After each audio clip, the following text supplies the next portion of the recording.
Aujourd'hui, on va voir à quel point la sagesse est précieuse, spécifiquement pour nous, les enfants de Dieu, nous qui sommes nés de nouveau. On va pas parler de la sagesse que l'on acquiert par expérience, mais de la sagesse du Seigneur qu'il veut donner à ses enfants. Et c'est pas pour une élite, c'est pour chacun d'entre nous. C'est pas juste pour les grands missionnaires, ceux qui ont des grands ministères entre guillemets, ceux qui sont sur les estrades, mais pour chacun de nous. Donc on va parler de la sagesse divine, de celle qui vient de Dieu et qui est assez accessible à tous, à chacun de nous. On va voir que la sagesse, elle est excellente. Elle a une valeur inestimable. Et on en a un aperçu dans Job. On va prendre ensemble le livre de Job, au chapitre 28, versets 12 et 18. Job, chapitre 28, versets 12 et 18, de 12 à 18, pardon. Mais la sagesse, où se trouve-t-elle ? Où est la demeure de l'intelligence ? L'homme n'en connaît point le prix. Elle ne se trouve pas dans la terre des vivants. L'abîme dit, elle n'est point en moi. Et la mer dit, elle n'est point avec moi. Elle ne se donne pas contre de l'or pur. Elle ne s'achète pas au poids de l'argent. Elle ne se pèse pas contre l'or d'Ophir, ni contre le précieux onyx, ni contre le saphir. Elle ne peut se comparer à l'or, ni au verre. Elle ne peut s'échanger pour un vase d'or fin. Le corail et le cristal ne sont rien auprès d'elle. La sagesse vaut plus que les perles. On continue avec les versets 26 à 28. Quand il donna des lois à la pluie et qu'il traça la route de l'éclair et du tonnerre, alors il vit la sagesse et la manifesta. Il en posa les fondements et la mit à l'épreuve. Puis il dit à l'homme, « Voici la crainte du Seigneur, c'est la sagesse. S'éloigner du mal, c'est l'intelligence. » Donc ici, on voit que la valeur de la sagesse est excellente. Sa valeur, elle est infiniment plus grande que toutes les richesses de ce monde. On n'en a pas forcément conscience. Il est écrit, elle se trouve pas dans la terre des vivants. C'est-à-dire que elle se trouve pas parmi les êtres humains. On doit se tourner vers une source plus élevée pour la trouver, vers le Seigneur lui-même. Parce que parmi tout ce que l'homme connaît, il n'y a rien qui puisse être comparé à la sagesse. L'abîme dit, elle n'est point en moi. La mer dit, elle n'est point avec moi. On peut creuser très profond dans la terre et trouver des pierres précieuses, de l'or, mais ça donnera pas la sagesse. On peut explorer le fond des mers, sonder des profondeurs, mais on ne trouvera pas la sagesse. Je ne sais pas si vous vous rappelez des ruées vers l'or au Far West, où les hommes devenaient quasi fous pour trouver de l'or et trouver des filons. Et l'homme, il est capable de faire des choses extraordinaires pour juste de l'or et des pierres précieuses. Mais pour trouver la sagesse, ça serait bien qu'il y ait une ruée vers la sagesse de Dieu, au lieu d'une ruée vers l'or. Parce que la sagesse, elle a plus de valeur que tout ça. On peut fouiller toute la terre, de fond en comble, partout. On ne trouvera pas la sagesse. Il n'y a qu'en Dieu qu'on peut la trouver. Il n'y a qu'en lui qu'on peut trouver la sagesse. D'où l'importance de lui demander, de le prier pour ça. Elle s'achète pas. Elle se transmet pas par un autre. C'est pas quelqu'un qui va nous imposer les mains et nous transmettre la sagesse. C'est avec le Seigneur qu'on va recevoir la sagesse. C'est en ayant une relation avec lui, en s'approchant de lui. Et c'est ça qui va faire toute la différence. Et la crainte du Seigneur, c'est la sagesse. Plus tu es sage, plus tu vas comprendre qui est Dieu. Plus tu vas t'approcher de lui. Le Seigneur, toujours, il nous invite à une intimité plus grande avec lui. À une intimité plus grande aussi avec sa parole. La vraie sagesse, c'est lié à une adoration de Dieu, à une totale soumission envers lui. On prend un autre passage dans Proverbes au chapitre 2, au verset 2 à 6. Proverbes chapitre 2, verset 2 à 6. Si tu rends ton oreille attentive à la sagesse, et si tu inclines ton cœur à l'intelligence, oui, si tu appelles la sagesse, et si tu élèves ta voix vers l'intelligence, si tu la cherches comme l'argent, si tu la poursuis comme un trésor, alors tu comprendras la crainte de l'Éternel, et tu trouveras la connaissance de Dieu. Car l'Éternel donne la sagesse, de sa bouche sortent la connaissance et l'intelligence. Donc ici encore, on voit à quel point la sagesse est plus précieuse que tout ce qu'on peut imaginer. Le Seigneur, il nous invite à la chercher avec ardeur. Il dit, rends ton oreille attentive, incline ton cœur, poursuis-la comme un trésor. C'est une poursuite. C'est une poursuite. Donc qu'on ne s'arrête pas tant qu'on n'ait pas obtenu cette sagesse, qu'on la poursuive. Vraiment que tous nos êtres, ils aspirent à ça, que nos cœurs désirent la sagesse véritablement. Qu'on recherche sincèrement la sagesse. Parce que la sagesse, elle nous permet de comprendre la crainte de l'Éternel et de trouver la connaissance de Dieu. Par la sagesse, on va comprendre qu'est-ce que c'est le respect du Seigneur. Et ça nous apprend à mieux le connaître. Mais comme la sagesse, elle vient de Dieu, rechercher la sagesse, c'est rechercher Dieu lui-même. Et le Seigneur, il donne cette sagesse à ceux qui la recherchent sincèrement. Poursuivons la sagesse. Il est dit dans la parole, Dieu, il récompense ceux qui le cherchent de tout leur cœur. Et tous, on a besoin de cette sagesse, on en a tous besoin. Donc prions le Seigneur, crions à lui pour ça, n'ayons de cesse de chercher la sagesse. Le Seigneur, il nous entend, il nous écoute et il nous exauce. Et on va voir la différence dans nos vies. On va voir qu'on réagit différemment avec la sagesse. Il y a certaines situations, on n'aurait pas réagi de cette manière-là du tout. On va être étonnés nous-mêmes. Parce qu'on va sentir que quelque chose s'est passé dans nos vies véritablement. Parce que c'est des choses invisibles, mais qui vont se manifester concrètement au moment où il le faut. On prend un autre passage dans Ésaïe, chapitre 33, au verset 6. Ésaïe, chapitre 33, verset 6. Tes jours seront en sûreté, la sagesse et l'intelligence sont une source de salut, la crainte de l'Éternel, c'est là le trésor de Sion. Donc le mot traduit par source, ça a aussi le sens de richesse, trésor, abondance. La sagesse et l'intelligence sont les richesses du salut. Et le mot salut, c'est Yeshua, Dieu qui sauve, le salut qui vient de Dieu. Yeshua, c'est Jésus. Donc on peut dire, la sagesse et l'intelligence sont une abondance de Yeshua, une richesse de Yeshua. Donc on puise dans la sagesse de Dieu, parce qu'en puisant dans le Seigneur, il nous donne la sagesse et on aura une abondance. La sagesse et l'intelligence, ce sont les richesses de Jésus. Le Seigneur Jésus, il est rempli de sagesse. Il nous donne la sagesse. Il est lui-même la sagesse. On va voir un autre aspect de la sagesse dans le livre d'Exode au chapitre 36, verset 2. Exode, chapitre 36, verset 2. Moïse appela Beth-Salel, Oholiab, et tous les hommes habiles dans l'esprit, desquels l'Éternel avait mis de l'intelligence, tous ceux dont le cœur était disposé à s'appliquer à l'œuvre pour l'exécuter. Alors ici, il est écrit intelligence, l'Éternel avait mis de l'intelligence, mais le mot hébreu, c'est bien celui qui était traduit par sagesse dans les passages qu'on a vus avant. Et alors, il faut que le Seigneur, il mette de la sagesse en toi, pour que tu puisses le servir, pour que tu puisses effectuer son œuvre correctement. La sagesse, elle précède le service. C'est-à-dire qu'avant de servir, il faut d'abord recevoir la sagesse de Dieu. Elle va nous guider, elle va nous aider dans le service. On a besoin de la sagesse de Dieu pour le servir. Et là, on voit que tous ceux qui avaient le cœur pour s'appliquer à faire l'œuvre de Dieu recevaient la sagesse. Donc, ça part d'un désir de vouloir faire ce que le Seigneur veut. Parce que leur cœur était disposé, l'Éternel a mis la sagesse en eux. Donc, on va être poussé à demander la sagesse de Dieu et il va nous la donner. Parce que c'est pour travailler pour le royaume, c'est pour travailler pour lui, pour son œuvre. Demandez et vous recevrez. Si quelqu'un d'entre vous manque de sagesse, qu'il la demande à Dieu, qui donne à tous simplement et sans reproche, et il lui sera donné. Amen. On va dans Daniel au chapitre 1, versets 3 et 4. Daniel chapitre 1, versets 3 et 4.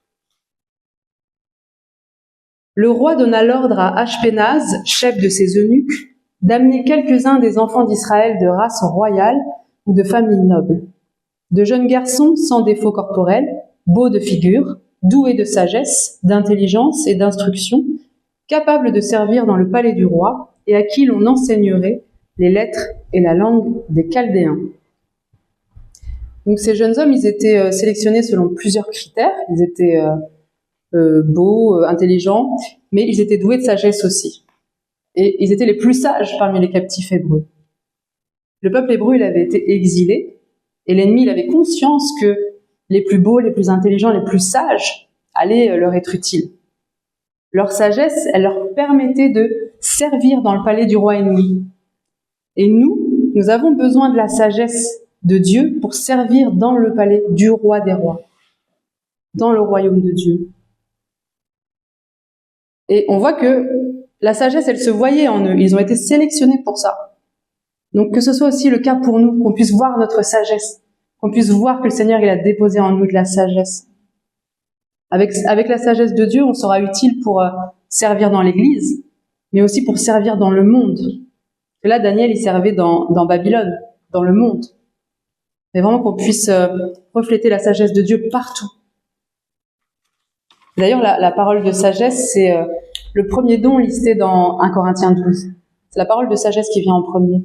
Souvent, on pense plutôt aux dons de prophétie, miracles, guérison, mais la parole de sagesse, c'est en premier. On va voir maintenant une autre facette de la sagesse. On va dans Job, au chapitre 39, versets 16 à 20. Job, chapitre 39, versets 16 à 20. L'aile de l'autruche se déploie joyeuse. On dirait l'aile, le plumage de la cigogne. Mais l'autruche abandonne ses œufs à la terre. Elle les fait chauffer sur la poussière. Elle oublie que le pied peut les écraser, qu'une bête des champs peut les fouler. Elle est dure envers ses petits comme s'ils n'étaient point à elle. Elle ne s'inquiète pas de l'inutilité de son enfantement, car Dieu lui a refusé la sagesse, il ne lui a pas donné l'intelligence en partage. L'aile de l'autruche se déploie joyeuse, on dirait l'aile de plumage de la cigogne. Donc la cigogne, elle est réputée pour être une excellente mère par la façon dont elle s'occupe de ses petits, de son nid. Mais la ressemblance de l'autruche avec la cigogne, elle s'arrête là, parce que l'autruche n'a pas reçu l'intelligence maternelle, n'a pas reçu la sagesse. L'autruche, il est écrit qu'elle ne couvre pas ses œufs, elle les laisse à terre, à la merci de n'importe qui, de n'importe quoi. Un animal peut venir les manger, les écraser. Elle les chauffe pas en les couvant, elle les place simplement dans la poussière. Et en fait, elle laisse au hasard ce qui devrait être gardé avec soin. Et par son absence de sagesse, elle appelle la mort sur la vie de ses enfants.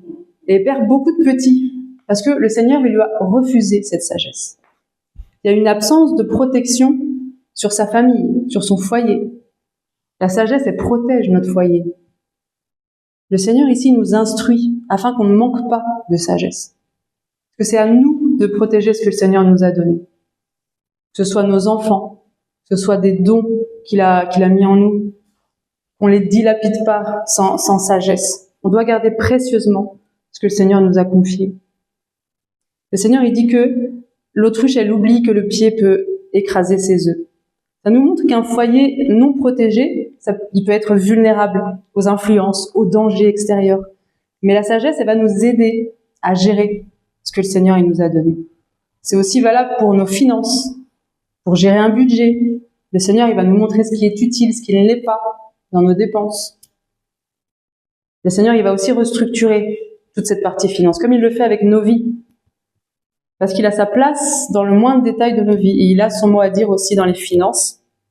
Et il faut qu'on soit prêt à l'écouter, qu'on ait vraiment le désir de changer des mauvaises habitudes, des choses qui sont pas bonnes, des choses qui sont pas justes. On va prendre Proverbe au chapitre 14, au verset 1. Proverbe, chapitre 14, verset 1. La femme sage bâtit sa maison, et la femme insensée la renverse de ses propres mains. Donc si tu n'es pas sage, ton foyer il va en pâtir. Ça va faire du mal à ton foyer. Ici, on parle particulièrement de la femme, mais la sagesse, elle s'adresse aussi directement à tous les hommes. La sagesse, elle va protéger ton foyer de toutes sortes de choses. La sagesse, elle va le rendre solide. Ici, bâtir sa maison, c'est pas simplement construire des murs. C'est établir un foyer, le faire prospérer, le protéger. Sans sagesse, le foyer, il perd sa stabilité, devient vulnérable. Et là où la sagesse protège, la folie expose à la ruine. le foyer. La femme insensée, elle la renverse de ses propres mains, elle renverse sa propre maison de ses propres mains. La maison, elle est détruite de l'intérieur, par la folie. Ça peut être par des mauvais choix, ça peut être par des paroles blessantes, de la négligence, ça peut être de l'obstination dans des mauvaises voies aussi. Et la sagesse du Seigneur, elle est nécessaire pour bâtir, pour garder son foyer. C'est par la sagesse qu'une maison va s'élever, au contraire d'être renversée par la folie. On prend un autre passage dans Proverbes. Proverbes au chapitre 14, versets 3 et verset 6. Proverbes chapitre 14, verset 3 et ensuite verset 6. Verset 3. Dans la bouche de l'insensé est une verge pour son orgueil, mais les lèvres des sages les gardent. Le sage, il est reconnu par ses lèvres sages, parce qu'il sort de sa bouche. C'est une chose qui caractérise le sage. Ses lèvres les gardent. On doit veiller à ce qui sort de notre bouche, pour pas être flagellé, fouetté par ce qui en sort. Ça veut dire que si on parle sans sagesse, on parle légèrement, et ça se retourne contre nous. C'est comme si j'avais lancé un boomerang et qu'il me revenait en plein visage. Il est écrit, dans la bouche de l'insensé est une verge pour son orgueil. Quelque chose donc qui se retourne contre lui, qui va l'amener à s'humilier s'il accepte, s'il reconnaît qu'il a parlé sans sagesse. Ça peut être des paroles blessantes aussi pour les autres. Un manque de sagesse dans nos paroles, ça peut provoquer certaines situations dont on se passerait bien, juste à cause de moments où on a parlé légèrement. Mais les lèvres des sages les gardent. Les lèvres des sages les préservent. Soyons nous aussi gardés par nos lèvres. C'est David qui dit dans un psaume « Éternel, mets une garde à ma bouche, veille sur la porte de mes lèvres ». Ça peut être une prière que nous aussi on peut adresser au Seigneur. Seigneur, mets une garde à ma bouche et qu'il sorte des paroles de grâce de nos lèvres, au nom de Jésus-Christ. Donc verset 6, le moqueur cherche la sagesse et ne la trouve pas. Mais pour l'homme intelligent, la science est chose facile. Alors ne soyons pas moqueurs, le Seigneur il n'aime pas ça, c'est écrit plusieurs fois dans la parole, c'est écrit aussi dans le psaume 1, heureux l'homme qui ne s'assied pas en compagnie des moqueurs. Et notre culture française, elle est très moqueuse, mais ça vient pas de Dieu, de se moquer, de rabaisser l'autre, de se croire supérieur. Alors bien sûr, on peut rigoler, on peut blaguer, on peut se taquiner, mais en tout cas, dans la moquerie, il n'y a pas de sagesse. Et il est écrit, le moqueur cherche la sagesse, mais ne la trouve pas. Il voudrait bien, mais ça lui est même pas accessible à cause de sa moquerie. Il se prive de la sagesse. Il peut même pas y accéder. Les portes se sont fermées. C'est à ce point-là. Et il est écrit, mais pour l'homme intelligent, la science est chose facile. L'homme dont Dieu a ouvert l'intelligence a de la facilité à connaître Dieu. Et le Seigneur, en nous donnant la sagesse, il nous ouvre des portes, en nous faisant mieux comprendre certaines choses spirituelles, certaines réalités spirituelles. Et on aura plus d'aisance à discerner certaines choses. Et parfois, des situations qui étaient bloquées depuis des années peuvent se débloquer. Des choses peuvent s'ouvrir. On prend un autre passage dans Proverbes, au chapitre 18, versets 6 et 7. Proverbes, chapitre 18, versets 6 et 7. Les lèvres de l'insensé se mêlent aux querelles, et sa bouche provoque les coups. La bouche de l'insensé cause sa ruine, et ses lèvres sont un piège pour son âme. Donc l'insensé, c'est le contraire du sage. Il va se mêler de ce qu'il ne regarde pas, et au lieu d'apporter la paix, il va amener la zizanie, la discorde, il va provoquer des conflits inutiles. La bouche de l'insensé, c'est vraiment un instrument de discorde. Et ça lui fait du tort à lui-même. Ça cause sa ruine, ça piège son âme.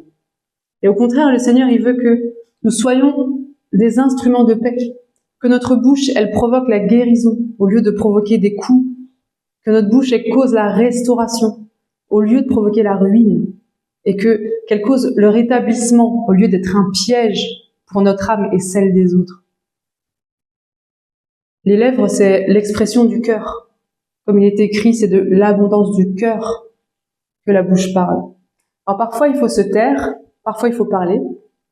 Et c'est la sagesse qui va nous dire quand il faut se taire, quand il faut parler, et de quelle manière parler s'il le faut. On continue dans ce sens en allant dans Proverbes au chapitre 12, verset 18. Proverbe chapitre 12, verset 18. Tel qui parle légèrement blesse comme un glaive, mais la langue des sages apporte la guérison. Voilà, donc des paroles sans tact, sans sagesse, ça peut piquer le cœur de ceux qui sont en difficulté particulièrement. C'est même plus que piquer le cœur, il est marqué blesse comme un glaive. C'est fort. Il y a des paroles blessantes qui affligent, qui font mal profondément. Mais la langue des sages sait ce qu'il faut dire par le Saint-Esprit pour réconforter, pour apaiser, pour encourager, pour apporter des paroles de guérison. Souvent, on n'a pas la volonté de blesser, c'est involontaire. C'est des paroles légères. Et faisons vraiment attention à ne pas blesser par nos paroles, par des paroles légères. Il faut s'adapter selon la personne à laquelle on parle. Parce qu'une parole à une personne peut blesser, alors qu'une autre pas du tout. Ça dépend de la sensibilité de la personne, ça dépend de son histoire, ça dépend de la période qu'elle traverse, etc. Donc on s'adapte aux personnes hypersensibles. Et pour les amener doucement à la guérison, parce que le Seigneur, il peut tout guérir. On prend un autre passage dans Proverbe au chapitre 29, verset 11. Proverbe chapitre 29, verset 11. L'insensé met en dehors toute sa passion, mais le sage la contient. Donc là, ça nous parle de maîtrise de soi, de tempérance. Ça nous montre encore une fois la différence énorme entre l'insensé et le sage. L'insensé, il fait littéralement sortir tout son souffle, toute sa passion. Il dit tout ce qu'il pense. Il ne peut pas contenir rien du tout. Il ne peut pas contenir ses émotions. Le sage, à l'inverse, il fait preuve de maîtrise de soi. Il contient sa passion. Il n'agit pas sans réfléchir. Il ne parle pas sans réfléchir. Il contient sa passion. Donc on a des sentiments, on a des émotions. C'est normal, on est humain. Les émotions, c'est normal. Par contre, se laisser submerger par les émotions, ça nous met dans une forme d'instabilité. Et notre Seigneur, il est stable. Et on a besoin de lui pour manifester la maîtrise de soi. Alors, on va pas forcément tout étaler, tout dire devant n'importe qui. Et parfois, ce qu'on a à dire, c'est pas forcément mauvais, mais ça a été dit à la mauvaise personne qui n'avait pas besoin d'avoir telle ou telle information. Et la maîtrise de la langue, de la parole, c'est une grande preuve de la sagesse. Celui qui est intelligent, il sait se taire. Il parle pas à tort et à travers. Alors qu'un insensé, il parle sans prudence. On prend un autre passage dans Proverbe, au chapitre 14, verset 7. Proverbe, chapitre 14, verset 7. Éloigne-toi de l'insensé, ce n'est pas sur ses lèvres que tu aperçois la science. Vous connaissez l'expression boire les paroles de quelqu'un? Mais là, ne buvez pas les paroles de l'insensé. Il n'a aucun savoir à me communiquer. L'insensé, c'est quelqu'un qui n'a pas la sagesse de Dieu. Il peut être sage aux yeux du monde, il peut être perçu comme un sage dans le monde, mais c'est un insensé devant Dieu. Et quand on est en Christ, nous qui sommes en Christ, on doit faire attention à nos fréquentations. Éloigne-toi de l'insensé, il est écrit. Quand on est de nouveau, parfois il y a de la distance qui se met entre nous et certaines personnes avec qui on était en relation depuis parfois plusieurs années. Et c'est le Saint-Esprit qui fait ça, qui crée cette séparation. Parce que c'est plus bon pour nous. Parce qu'on passe à autre chose. Et parfois, ça peut susciter l'incompréhension chez ces personnes qui comprennent pas pourquoi on se parle plus, qu'est-ce qui a changé. Mais nous, ça nous permet de grandir spirituellement, d'être plus sages, de nous rapprocher du Seigneur. Et il y a des personnes véritablement qui nous tirent vers le bas. Donc, il faut éviter de s'associer avec des personnes comme ça. Il faut la sagesse de Dieu pour savoir quelle relation couper ou garder, ou dans quelle relation il faut mettre une distance, s'éloigner, de plus entretenir certaines conversations. Donc que le Seigneur, il nous révèle si on a des relations qui sont pas justes. On prend un dernier passage dans Proverbe au chapitre 13, verset 20. Proverbe chapitre 13, verset 20. Celui qui fréquente les sages devient sage, mais celui qui se plaît avec les insensés s'en trouve mal. Il y a une loi spirituelle, la sagesse appelle la sagesse. Le fait de fréquenter des frères et sœurs dans la foi qui sont plus sages que toi, ça t'apprend comment agir, comment réagir. Tu remarques comment le frère il vit, comment la sœur elle vit. Ses façons de réagir, de parler, de se comporter. Et On apprend beaucoup de cette manière. J'ai beaucoup appris en regardant certains frères, certaines sœurs des aînés dans la foi, et de voir comment ils vivent concrètement, comment la paix du Seigneur elle se manifeste en eux dans certaines situations, comment la joie elle est présente en eux, comment ça s'articule, comment ça se manifeste concrètement, parce que c'est pas des choses théoriques. Et c'est formateur, vraiment, de s'entourer de personnes plus sages. Souvent, on imite ce qu'on aime. Et dans le monde, on dit « montre-moi tes amis, je te dirai qui tu es ». Donc, être enseigné par des sages selon Dieu, c'est bien, mais si on peut marcher avec eux, c'est encore mieux. On les voit de plus près. Et on a besoin de modèles dans la foi. Et alors, c'est important de veiller sur nos fréquentations. De prendre conscience de ça, qu'on laisse pas ça au hasard. C'est dans une autre version, parce que là il est écrit « Celui qui se plaît avec les insensés s'en trouve mal ». Dans une autre version, c'est « Celui qui se plaît avec les insensés va au-devant du malheur ». Donc c'est comme si on allait chercher les problèmes. Alors, autour de nous, il y a des insensés. Il y en a forcément quelque part dans ta vie, à ton travail par exemple. Mais que ce soit pas ceux que nous fréquentions, que ce soit pas ceux avec qui nous nous plaisions. On peut pas toujours être entouré que de sages selon Dieu, malheureusement. Enfin, malheureusement. Le Seigneur, il nous envoie dans le monde aussi, hein, mais que nous ne nous plaisions pas avec les insensés. Voilà, alors on a vu que la sagesse, elle est excellente. Désirons-la ardemment. Elle est un trésor, c'est plus précieux que toutes les richesses. Désirons-la, poursuivons-la. Elle précède le service. Dieu nous la donne pour qu'on puisse le servir, pour qu'on puisse servir dans son royaume. Elle protège aussi ce que Dieu nous a donné. Elle se manifeste par la maîtrise de soi. Et plus on fréquente des sages selon Dieu, plus on est sage. Que le Seigneur vous bénisse.